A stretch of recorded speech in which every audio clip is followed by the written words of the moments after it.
Big announcement today, giving an update on masks in schools. The governor recommending the statewide mask mandate for schools and child care settings should come to an end. Yeah, that recommendation being to remove the mandate at the end of this month, February 28th. Well, tonight we're joined by Dr. Ulysses Wu from Hartford HealthCare. A doctor, as always, we thank you for joining us. I guess point blank first, do you think it's a good idea to remove mask mandates in schools right now?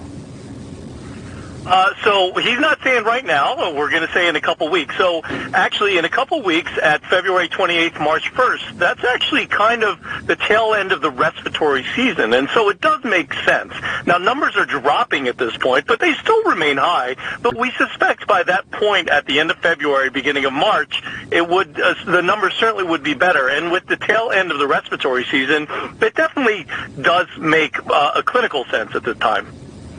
Yeah, and it's important to note that it's putting the power back in the hands of local school boards and local school districts. So your town or city might still implement a mask mandate moving forward. But what does this mean for kids who cannot get vaccinated? Because the timing of this is also coming when we might see some kind of movement on vaccinations for kids at least 5 and under, right? Correct. And so, anybody, it's really difficult to say, but we would say if you have the ability to get vaccinated, there's very little reason to not get vaccinated. And so we certainly would want that to happen. But what we're hoping is that there's enough immunity that will be surrounding them, and with a decrease in the respiratory rate as well as the percent positivity, that the kids will certainly be safer around that time. That is the hope. All right, so Dr. Wu, as Jen just mentioned, schools may decide to keep the mandate in place. It's the state mandate going away, but with that state mandate going away, cases declining statewide, people might see this as a good sign in the pandemic. I would guess you would tell people maybe not to let their guard down quite yet. Well, I think that's a very good point, and they really shouldn't let their guard down. So what happens, unfortunately, with COVID is that it's going to be an out-of-sight, out-of-mind type mentality. And what do I mean by that? Well, a variant could still pop up in I guess, towards the end of the summer, because variants tend to pop up in an unvaccinated population where respiratory transmission may be increased. And that we saw that last year with Delta in the southern hemisphere, which is their winter time.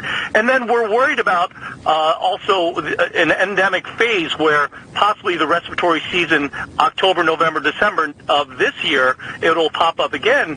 And if you are not vaccinated or boosted, you could be left unprotected. So we don't want an out-of-sight, out-of-mind mentality. We want to make sure that we're protected headed into these seasons, whether it be a variant or whether it be next winter season. Dr. Wu, what is it going to take for the pandemic to be declared an endemic?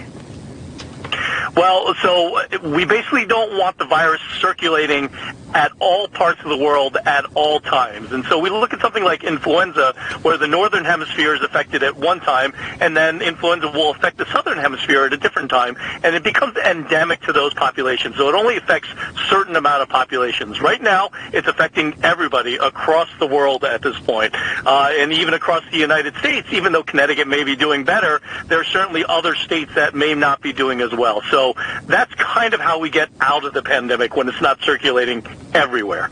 Okay, Dr. Wu, we always appreciate your expertise. Thanks for coming on the News at 5. Thank you for having me.